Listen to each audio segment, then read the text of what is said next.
Hello guys, welcome to Pronouncist, your pronunciation guide. Today we will learn how to pronounce the word shown on the screen, library.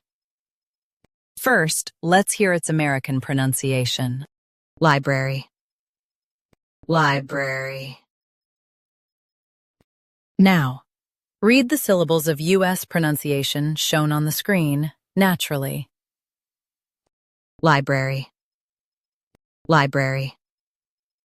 Now, let's focus on British pronunciation of this word. Library. Library. Now, read the syllables of British pronunciation shown on the screen naturally. Library. Library. US has bre.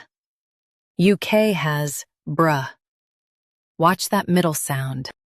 Practice repeatedly and you'll soon be able to say this word perfectly. The best way to practice is to repeat the syllable multiple times. The meaning of the word is a place for books. Try repeating this word several times to improve your pronunciation. We post daily videos on useful and commonly mispronounced words to help you speak clearly and confidently. Save this video and subscribe to Pronouncist for more pronunciation guides. Thanks for watching us.